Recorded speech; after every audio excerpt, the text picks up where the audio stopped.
이 시간 하나님께서 우리에게 베푸시는 말씀은 마가복음 8장 27절에서 9장 1절 그리고 전도서 4장 13절입니다. 이제 말씀을 받들어 읽습니다. 하나님의 말씀을 경청하십시오. 예수와 제자들이 빌립보 가이사랴 여러 마을로 나가실새 길에서 제자들에게 물어 이르시되 사람들이 나를 누구라고 하느냐? 제자들이 여짜와 이르되 세례 요한이라 하고 더러는 엘리야 더러는 선지자 중에 하나라 하나이다. 또 물으시되 너희는 나를 누구라 하느냐?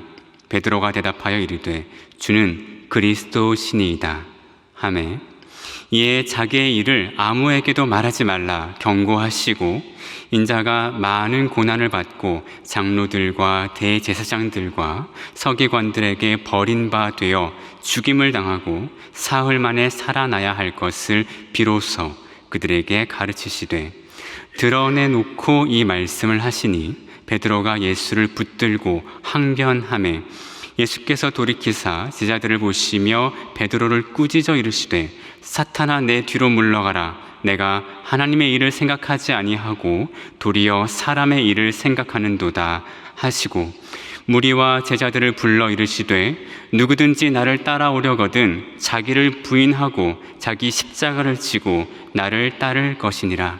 누구든지 자기 목숨을 구원하고자 하면 잃을 것이요 누구든지 나와 복음을 위하여 자기 목숨을 잃으면 구원하리라. 사람이 만일 온 천하를 얻고도 자기 목숨을 잃으면 무엇이 유익하리요? 사람이 무엇을 주고 자기 목숨과 바꾸겠느냐? 누구든지 이 음란하고 죄 많은 세대에서 나와 내 말을 부끄러워하면 인자도 아버지의 영광으로 거룩한 천사들과 함께 올 때에 그 사람을 부끄러워하리라. 또 그들에게 이르시되 내가 진실로 너희에게 이르노니 여기 서 있는 사람 중에는 죽기 전에 하나님의 나라가 권능으로 임하는 것을 볼 자들도 있느니라 하시니라. 전도서의 말씀입니다. 가난하여도 지혜로운 젊은이가 늙고 둔하여 경고를 더 받을 줄 모르는 왕보다 나으니. 아멘.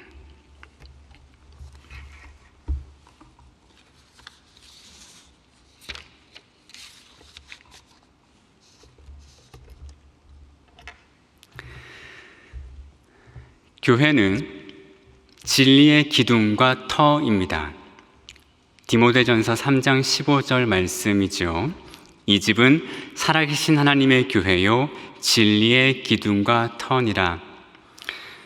이 말을 이렇게 말할 수 있겠죠. 교회는 진리의 장소이다. 교회는 진리의 장소입니다. 진리를 선포하는 곳이고 선포된 진리를 수용하는, 받아들이는 곳입니다. 오늘 우리 교회는 세계 선교주의를 보냈습니다.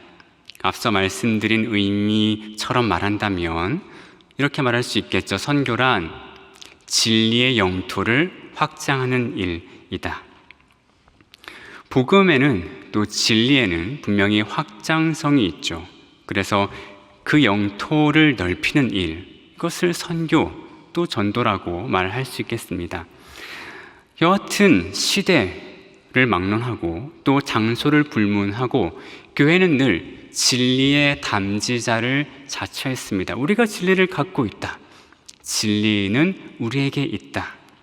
이런 말을 했죠. 그래서 오늘 저는 진리를 말하고 듣는 일, 특히 나에 관한 진리, 진실을 말하고 듣는 일에 관하여 나누고자 합니다. 방금 말했습니다. 교회는 늘 우리에게 진리가 있어 라고 말해요. 근데 우리는 정직하게 한번 물어야 합니다. 교회는 스스로 그렇게 자부하듯이 진리의 공간입니까? 진실의 장소인가요? 요한복음 8장에 말씀하셨죠. 진리는 사람을 자유롭게 해요. 그런데 우리는 교회에 와서 마음껏 자유롭습니까? 다른 말로 이렇게 여쭤보겠습니다. 우리는 교회에 들어오면서 나의 모든 가장을 해제하고 내가 쌓아왔던 모든 무장들을 벗습니까? 우리는 이곳에서 우리의 가면을 벗나요? 아니면 혹시 교회용으로 따로 마련해둔 가면을 교회에 들어오는 순간 바꿔 쓰진 않습니까? 이런 말씀을 드리는 이유는 진리를 기반하여 만나는 일이 어렵다는 겁니다. 우리가 서로에게 진실을 말하는 일은 어려워요. 때로 목사님들이 설교하다가 불편한 진실을 말할 때가 있죠. 그러면 이런 말씀 하시더라고요. 이렇게 덧붙여요. 이거는 여러분에게 해당되는 게 아니라 어디 교회 장로 얘기입니다. 어떤 교회 권사 얘기입니다. 그러나 우리는 알고 있습니다. 그럴 리가 없죠. 분명히 그 회중을 겨냥하는 말입니다. 그러나 자기의 회중에게, 그곳의 회중에게 불편한 진실을 말할 수는 없죠. 그렇게 담이 큰 목사는 적을 겁니다. 진실은 거칠거칠해요. 유쾌하지 않습니다. 근데 거짓은 매끈하거든요. 그래서 거친 진실보다는 매끄러운 거짓을 우리는 택하곤 합니다. 같은 의미에서 진리는 위험하죠. 진실은 껄끄러워요. 왜 그렇습니까? 진리는 폭로하거든요. 진실은 무언가를 드러냅니다. 우리가 감추고자 했던 무언가를 폭로하고 드러내기 때문에 진리는 불편하고 진실은 껄끄러운 법입니다. 오늘 마가복음 본문에서 우리는 무언가를 폭로하고 또 드러내는 장면과 만납니다. 예수님께서 물으세요. 너희는 나를 누구라 하느냐? 베드로가 기막힌 대답을 합니다. 주는 그리스도시니이다. 베드로는 이 고백을 통해서 진실을 드러냈어요. 그런데 예수님께서 의외의 답변을 하십니다. 이 일을, 자기의 일을 아무에게도 말하지 말라. 그러고서는 순환과 죽음과 부활을 예고하세요. 내가 이제 예루살렘 올라가면 고초를 당하고 죽을 것이야. 그리고 살아나야겠다. 얘기하십니다.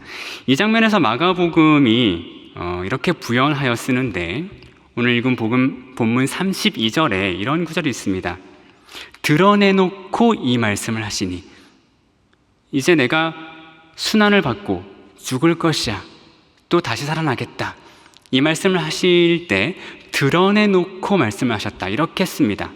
그러니까 예수님께서는 지금껏 숨어있던 진실을 이제는 말할 수 있어. 이제는 드러내놓고라 말씀하십니다. 근데 여기서 드러내놓고라고 번역된 이 말은 그리스어로 파레시아입니다. 오늘 설교의 제목에 있는 그 말이죠. 파레시아. 이 말은 파르와 레시아의 합성어인데 파르는 모든 이란 뜻입니다. 레시아는 말이에요. 문자적으로는 모든 말입니다. 모든 것을 말한다는 의미예요. 모든 것을 끄집어내어 말한다는 의미입니다. 그런 의미에서 무언가를 드러내놓고 감추지 않고 모든 것을 말한다. 이런 의미입니다. 파레시아는 그런 거예요. 그리고 여기서 더 나가서 밝히 드러내고 담대히 드러내는 것입니다. 이 밝히, 담대 이 단어들은 이 파레시아를 신약 성경, 우리말 성경이 번역한 말들입니다. 이 말이 신약 성경에 30번 나오는데 그 중에서 한 18번 정도는 담대히 무엇을 전하다 할 때 담대히 이렇게 번역됐고 또 밝히라는 구절은 한 4번 정도 나오고 그렇습니다. 어쨌든 무언가를 밝히 드러내는 거예요. 담대히 말하는 거예요. 숨기지 않고 다 말하는 거예요. 그런 의미에서 파레시아는 진실을 말하는 일입니다. 파레시아는 진실을 말하는 일이에요.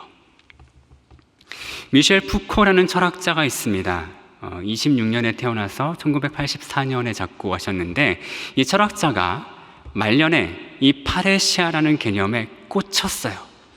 이분이 말년에 행했던 강연, 그것들을 이제 정리되어 출간됐는데 그 말년에 행한 강의의 주제, 그 내용들이 모두 이 파레시아 그리고 이 주변에 대한 이야기입니다. 근데 고대 그리스로부터 이 파레시아를 하는 일, 그러니까 진실을 말하는 일, 그건 대단히 중요했답니다. 이 파레시아는 자유인의 권리였어요. 푸코가 그의 책에서 포이니케 여인들이라는 고대 그리스의 텍스트를 들려줍니다. 이 글에서 어머니와 아들이 대화합니다. 이 어머니는 그 유명한 오이디푸스의 어머니이자 동시에 아내인 이 여인이고, 그 아들 폴리네이케스와 대담을 합니다. 편의상 어머니와 아들이라고 칭하겠습니다. 이제 엄마가 아들에게 물어요. 조국을 빼앗긴다는 것은 어떻더냐? 왜냐하면 이 아들이 잠시 추방됐었거든요. 그럼 묻습니다. 조국을 빼앗겼다는 건 추방된 기분 어때? 아들이 대답합니다. 가장 큰 불행이죠. 어머니가 다시 물어요. 왜 불행하지? 아들이 말합니다. 가장 나쁜 점은 발언의 자유가 없다는 거예요. 근데 이게 파레시아가 없다는 거예요. 내가 조국에서 추방되어서 가장 나쁜 점이 뭐냐면 파레시아가 없다는 거예요. 파레시아를 못하는 거야. 이렇게 대답합니다. 그래서 엄마가 이렇게 대답해요. 야, 그러니까 파레시아를 못한다는 것은 노예의 운명이로구나. 자기 생각을 말할 수 없다니. 그건 노예의 운명이야. 그래서 아들이 말합니다. 그렇죠. 통치자들의 어리석음을 참고 견뎌야 하니까요. 그러니까 엄마가 이렇게 얘기해요. 그렇지. 바보들과 함께 바보짓을 하는 것도 괴로운 일이지. 그럼 파레시아는 이런 겁니다. 자유인의 권리예요. 내가 나라에서 추방당했는데 여러 가지가 서럽고 나쁠 만한데 제일 나쁜 건 뭐다? 파레시아를 못하는 거야. 그걸 못하면 어떻게 됩니까? 통치자들의 어리석음을 견뎌야 해요. 바보들과 함께 바보짓을 해야 돼. 그건 자유인으로서 참을 수 없는 일입니다. 이런 얘기를 합니다. 그래서 자유롭게 말하는 건 파레시아는 자유인의 권리였어요. 근데 이 파레시아는 권리인 동시에 의무이기도 합니다. 특히 군주를 섬기는 신하의 의무예요. 이 신하는 군주에게 진실을 말해야 하는 의무가 있습니다. 근데 여기에서 이 파레시아가 성립하는 두 가지 조건이 있습니다. 파레시아는 이 두 가지 조건이 있을 때 그걸 파레시아를 했다 이렇게 말할 수 있어요. 그 첫 번째 조건은 이런 겁니다. 파레시아를 말하는 사람은 진리를 아는 사람이어야 하고 진실을 말할 수 있는 사람이어야 해요. 여러분, 내가 진리를 알고 있다, 내가 진실을 말할 수 있다는 것은 어떻게 알 수 있습니까? 고대 세계는 그게 너무 쉬웠어요. 왜? 현자 그룹, 지혜자 그룹이 있거든요. 지혜자 그룹에 속한 사람들이 진실을 말하는 거예요.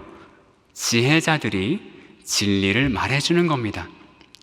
그때는 그게 명확했어요. 그래서 내가 지혜자 그룹에 속해 있다면 나에게는 지혜가 있는 거죠. 근데 이거 현대에 적용하기는 좀 어렵죠. 현대는 다릅니다. 우리 시대에는 보면 누구나 지혜자를 자처하는 것 같아요. 사실 그렇죠. 책, 정보, 모든 것들이 공개되어 있습니다. 누구나 마음 먹으면 지혜와 지식에 접근할 수 있어요. 그래서 유튜브만 틀어봐도 거기에 나오는 모든 사람이 저는 마치 이렇게 느껴져요. 야, 다들 지혜자구나. 다들 자기에게 지혜가 있다고 말하는구나. 우리 시대는 그런 시대죠. 따라서 현대의 인간은 질문해야 합니다. 나는 진리를 알고 있는가? 내가 말하는 말은 진실한가? 근데 이것을 확인하려면 우리는 이렇게 할 수밖에 없어요. 마치 루터가 했던 행동을 해야 됩니다. 루터는 우리 종교개혁의 시초이죠. 루터는 어떤 일을 했습니까? 책을 읽었어요. 성경을 읽었습니다. 책을 읽고 또 읽고 또 읽었어요. 그러다가 달리 읽을 수 없는 지점에 도달하고야 맙니다. 아니, 교황의 권력, 교권이 가르치는 것은 이건데 내가 읽고 또 읽고 거듭 읽은 이 책에는 그렇게 써 있지 않아. 내가 아무리 다르게 읽어보려고 해도 다르게 읽을 수 없어. 이 지점에 도달했을 때 루터는 이것이 하나님의 뜻이구나 깨닫는 거죠. 그래서 우리에게는 루터적인 천착이 필요합니다. 내가 달리 읽을 수 없다, 내가 달리 생각할 수 없다는 지점에까지 도달할 때 내가 진리의 언저리에 와 있구나 라고 느낄 수 있겠습니다. 어쨌든 이 파레시아를 말하는 사람은 첫 번째 조건이에요. 진리를 알고 진실을 말할 수 있어야 합니다. 두 번째 조건이 있어요. 두 번째 조건은 조금 가혹한데, 파레시아를 하는 사람은 위험을 감수해야 합니다. 자기가 내뱉은 말 때문에 자기가 해를 당할 가능성을 상정해야 해요. 그러니까 이 파레시아를 하는 사람은 약자의 위치에서 강자에게 진실을 말해야 합니다. 강자가 약자에게 진실을 말하기는 쉬워요. 왕이 신하에게 너 왜 이렇게 못생겼니? 이렇게 말하기는 쉽지만 그 반대는 어렵죠. 그러니까 파레시아는 그 반대, 약자가 강자에게 진실을 말하는 경우를 말하는 겁니다. 그럼 내가 이걸 말하면 어떻게 되겠습니까? 죽을 수 있는 거예요. 적어도 어떤 해를 당할 수 있는 겁니다. 그 상황을 가정한 상태로, 상정한 상태로 진실을 말할 때 그가 파레시아를 했다, 이렇게 말할 수 있습니다. 그렇죠. 군주는 분노하면 신하는 죽을 수도 있잖아요. 그 위험을 감수하면서 파레시아를 하는 겁니다. 그래서 부커는 이런 말을 해요. 군주는 파레시아를 들을 의무가 있어요. 신하는 파레시아를 해야 할 의무가 있습니다. 그러기 위해선 둘 사이에 약속을 해야 돼. 계약을 맺어야 합니다. 파레시아를 말하고 듣기 위한 계약을 맺어야 돼요. 군주는 신하에게 이렇게 말해야 됩니다. 너는 나를 불쾌하게 할 수도 있고 내 분노를 일으킬 만한 진실을 갖고 왔어. 그렇지만 나는 너그럽게도 너에게 말할 것을 허락할 거야. 그리고 너가 나쁜 소식이나 불쾌한 것을 말한다고 해도 너를 처벌하지 않을게. 이게 파레시아 계약입니다. 군주는 약속해야 돼요. 너가 나에 관한 진실을 갖고 왔구나. 그게 불편하겠지. 나를 거스르겠지. 내가 아마 분노할 수도 있어. 그러나 나는 너를 해치지 않겠다. 그러니 나에게 진실을 말해다오. 이런 계약 조건 아래에서 이 파레시아는 성립합니다. 그래서 부커는 이렇게 말해요. 이것이 파레시아의 정치 계약적 구조라고 말합니다.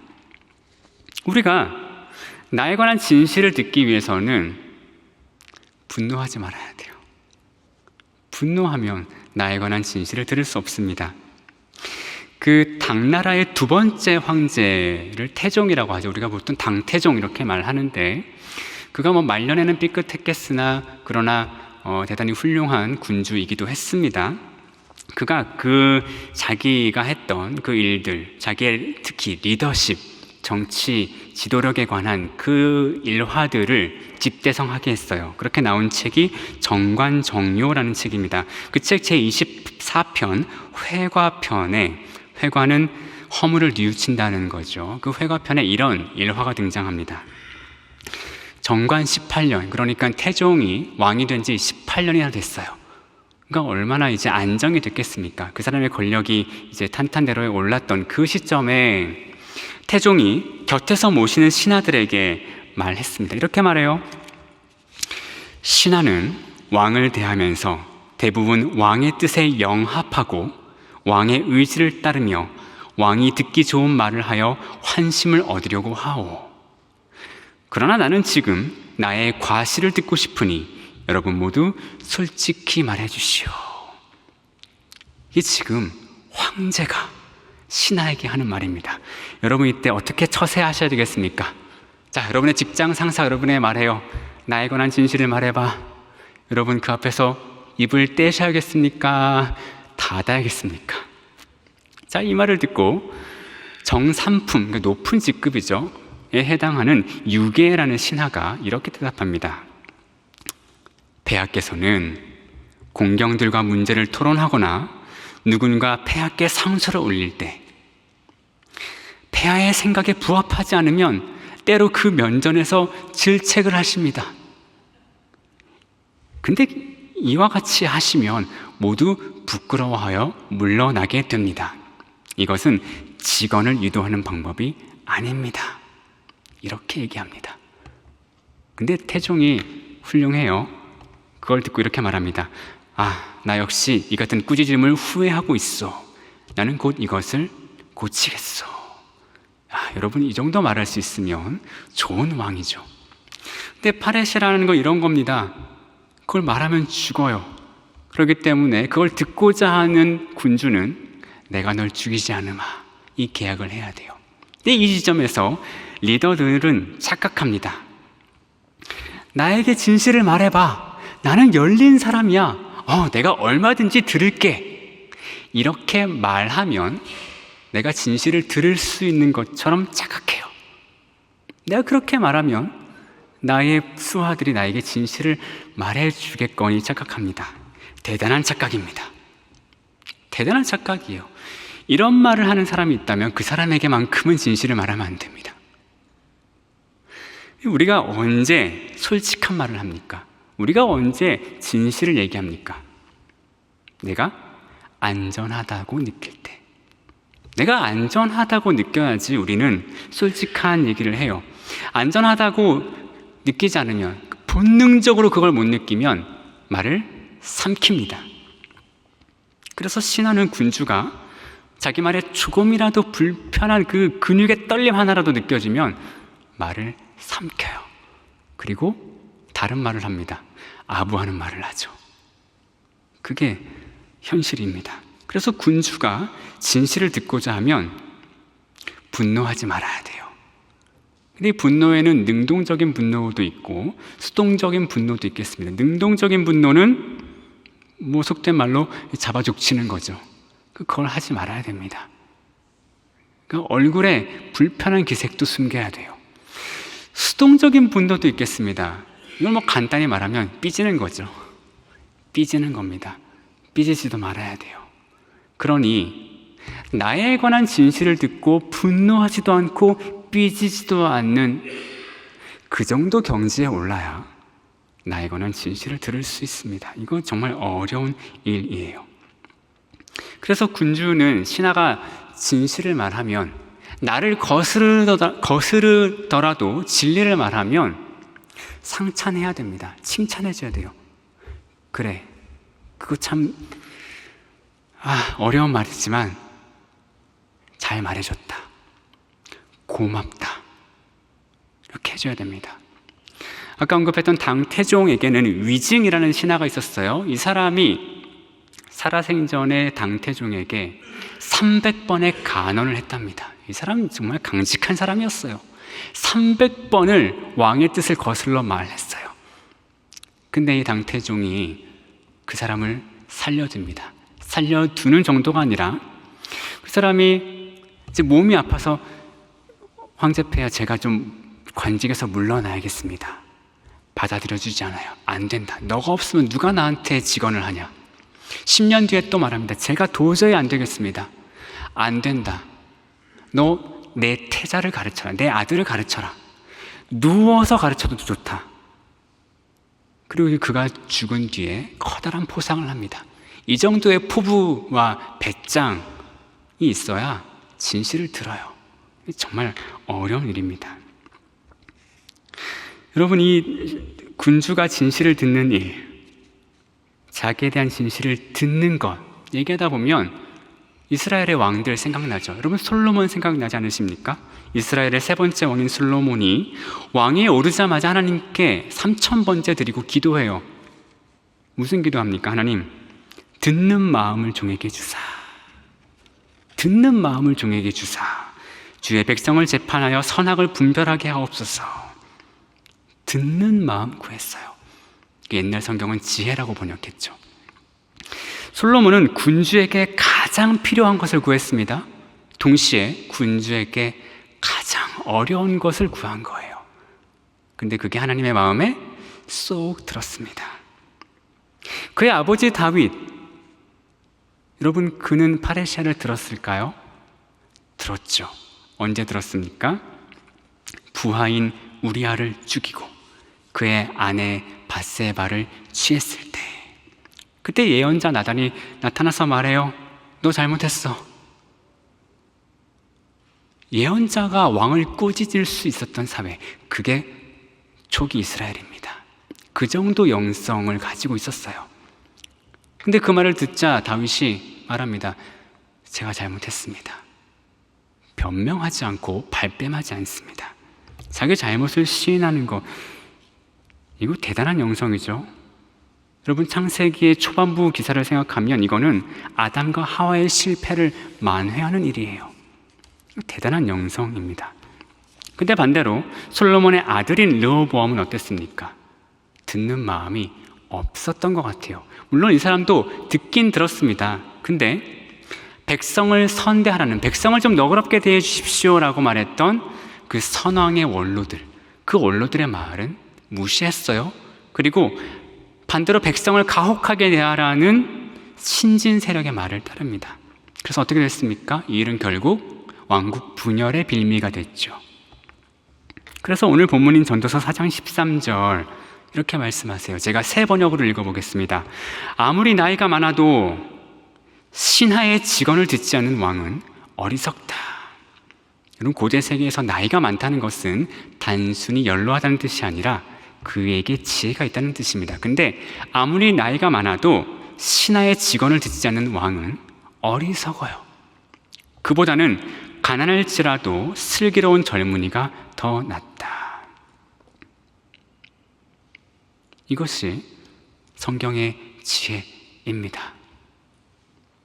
그래서 왕은 파레시아를 요청해야 돼요. 나에게 진실을 말해다오. 그러기 위해서 계약을 맺어야 합니다. 내가 너를 해치지 않겠다.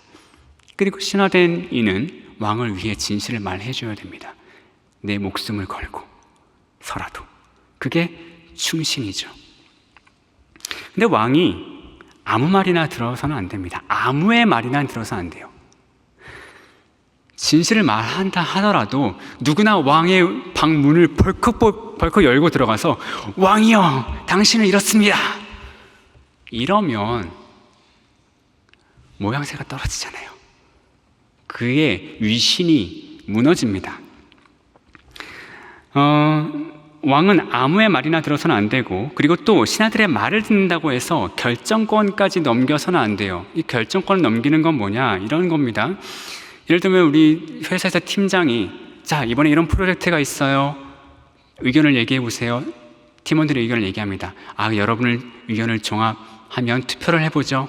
자, 3명 반대, 4명 찬성. 그럼 합시다. 이 결정 권한을 넘긴다는 게 아닙니다. 들어보세요. 마키아벨리라는 사람이 군주론을 썼죠. 그 군주론에 이런 대목이 있습니다. 군주는 어떻게 아첨군을 피할 것인가? 군주는 어떻게 아첨군을 피할 수 있을까? 간단합니다. 진실을 들어야 합니다. 진실을 들어야 하는데 이 듣는 방법도 간단해요. 아까 드렸던 말씀과 일맥상통합니다. 누군가 나에게 진실을 말해줘도 내가 불쾌하지 않다는 것을 이해시켜야 돼요. 한 번, 두 번, 여러 번의 반복을 통해서 저 상사에게는, 저 왕에게는 진실을 말해도 괜찮구나 하는 이 안전한 느낌이 들 때까지 해줘야 된다는 겁니다. 근데 그 다음이 중요해요. 그렇다고 해서 아무나 군주에게 진실을 말하면 군주는 존경을 잃어요. 응당받아야 할 그 위엄과 존경이 있는데 그게 무너져요. 그게 무너지지 않게 하면서 진실을 듣는 방법, 이렇습니다. 나라에서 현명한 사람들을 뽑아야 돼요. 그 사람들을 최측근에 앉혀야 돼요. 그리고 그 사람들에게만 자유롭게 진실을 말할 권리, 권한을 줘야 합니다. 근데 아무 때나 말하는 게 아니라 내가 원할 때 말하게 해야 돼요. 자, 나에게 진실을 말해 라고 명령할 때에만 나에게 그 진실을 말해줘야 됩니다. 그 대신 늘 물어야 돼요. 상시로 물어야 합니다. 말해줄 때까지 기다리는 것이 아니라 언제나 물어야 됩니다. 그러고 나서 결정은 자기가 해야 돼요. 모든 일을 다 묻고 나서 결정은 자기가 하자. 너의 이런 거죠. 경들의 말을 들었으니 짐은 이렇게 하겠소. 결정을 자기가 해야 됩니다. 그리고 그 일을 밀어붙여야 돼요. 결정했을 때 이제 밤에 다른 신하가 와서 전하, 그건 아니되옵니다. 그러나 한번 결정한 것은 바꾸면 안 돼요. 밀고 나가야 됩니다. 이것이 마키아벨리가 말하는 군주의 덕목이에요. 군주가 진실을 듣고 그 진실에 기반하여 통치하는 방식입니다. 다시 말하지만 이 파레시아를 당하는 군주는 신하에게 자기의 권력을 이양하는 게 아니에요. 결정권을 넘기는 게 아닙니다. 자기의 결정권 자기가 가지고 있어야 돼요. 그래야 권력이 서요. 근데 무엇을 맡기냐? 더 엄청난 것을 맡기는 겁니다. 자기 영혼을 맡겨요. 자기 존재를 맡기는 겁니다. 나라는 존재가 내 영혼의 깊은 곳이 진실을 듣도록 나를 맡겨야 돼요. 그래서 이 푸코가 보기에 파레시아의 선한 결과는 그리스어로 에피멜레이아 헤아우트입니다. 번역하면 셀프 케어, 자기 돌봄입니다. 자기를 돌보는 일이에요. 자기 돌봄은 자기 연민과 다릅니다. 나 너무 불쌍해, 나 너무 안 됐어. 이건 자기 연민이지 자기 돌봄이 아니에요. 자기 돌봄은 자기에 관한 진실을 듣는 일입니다. 자기에 관한 진실을 듣고 거짓된 자아를 부숴버리고 참된 나를 찾아가는 일입니다. 이것이 진정한 의미에서 자기를 돌보는 일이에요. 거짓된 나를 부숴버리고 참된 나를 찾는 일, 이것을 우리 기독교적으로 말하면 나는 죽고 그리스도께서 사시는 일이죠. 또 자기를 부인하고 자기 십자가를 지고 예수님을 따르는 일입니다. 내가 펄떡펄떡 살아있는 채로는 예수님을 따를 수가 없어요. 나의 십자가를 지지 않고서는 예수님을 따를 수 없어요. 십자가를 져야 그 다음에 부활이 오죠. 죽어야 살죠. 복음서의 제자들은 자기를 돌보지 못했습니다. 진리이신 예수님을 따라다녔는데 그러면서 진리에 노출됐지만 자기 죽음과는 거리가 멀었어요. 자기가 죽지 않은 채 예수님을 졸졸 따라다녔습니다. 자기 욕망에 머무른 채 예수님을 따라다녔어요. 예수님께서 왕위에 오르시면 나도 한자리 해야지. 그러고는 서로 질투하면서 화를 냈어요. 내가 너보다 높아. 이러면서 막 싸웠습니다. 이렇게 자기 욕망에 머무른 채로 예수를 따르던 제자 무리에게 예수님은 진리를 폭로하세요. 진실을 드러내세요. 나는 메시아다. 그러나 권력을 잡기는커녕 순환을 당할 것이다. 잡혀 죽을 것이다. 그러나 살아날 것이다. 이것이 예수님의 파레시아입니다. 진리를 폭로하고 진실을 드러내셨어요. 하지만 제자들의 귀에는 살아날 것이다. 이건 안 들려요. 순환을 당할 것이다. 잡혀 죽을 것이다. 이것만 쩌렁쩌렁 들립니다. 그래서 베드로가 용기를 내어 예수님을 붙들고 막 항변합니다. 안 됩니다. 안 돼요. 베드로는 분노하죠. 예수님의 파레시아는 실패한 겁니다. 왜? 베드로가 분노했으니까요. 베드로는 진리를 들었지만 듣지 못한 거예요. 하나님께서 우리에게 파레시아를 하실 때가 있습니다. 우리가 모르는 진리를 드러내시고 우리를 진실 앞에 세우실 때가 있어요. 근데 파레시아의 첫 번째 조건에는 맞죠. 하나님은 진리를 알고 계시니까요. 하나님 그 자체가 진리이시니까요. 근데 두 번째 조건에 맞지 않는 것 같아요. 하나님이 위험을 감수하시나? 하나님이 약자신가? 이건 아니잖아. 근데 어떤 의미에서 하나님은 약자이시죠? 왜 그렇습니까? 하나님은 사랑이시기 때문이에요. 더 많이 사랑하는 사람이 약자입니다.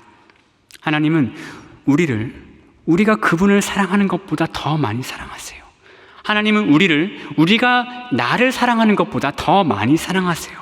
그런 의미에서 하나님은 약자이십니다. 하나님은 우리에게 진리를 드러내시고는 떨며 서 계세요. 하나님은 우리에게 사랑을 고백하시고는 떨며 서 계세요. 우리가 진리를 거부할 때, 우리가 하나님의 사랑을 거절할 때 그걸 강요하지 못하시고 거절당한 채로 연약하게 거기 서 계세요. 그러나 그럼에도 우리를 위하여 꾸준히 그리고 여전히 파레시아를 하고 계십니다. 우리가 진리 앞으로 나아오도록, 우리가 진실하게 살아가도록 우리를 밝은 곳으로 인도하십니다. 거짓된 우리를 부숴버리고 참된 나로서 살아가게끔 하십니다. 오늘 설교 제목은 파레시아를 감내하려나입니다. 제가 파레시아를 감내하라 라고 명령어로 쓰지 않았어요. 명령하지 않고 조심스럽게 여쭙는 거예요. 파레시아를 감내하시겠습니까? 라고. 왜냐하면 이것을 감내하는 일, 나에 관한 진실을 듣는 일은 그만큼 어렵고 괴롭고 힘들기 때문입니다. 그래서 차마 명령할 수가 없어요. 다만 초청할 뿐입니다. 하나님은 오늘도 우리에게 파레시아를 하십니다. 하나님은 오늘도 우리에게 진리로 다가오세요. 나의 거짓을 겨냥하여 진실을 말씀하십니다. 그러고는 떨며 기다리시죠. 우리가 분노하면서 진리를 내치지 않기를 기다리십니다. 우리가 겸손하게 마음을 열고 진리의 세계로 한 걸음 내딛기를 기다리십니다. 소망의 성도 여러분께 권면합니다. 다른 이에게 파레시아를 청하여서 나의 진실에 근접하시기 바랍니다. 하나님께서 우리에게 파레시아를 행하실 때 분노하지 마십시오.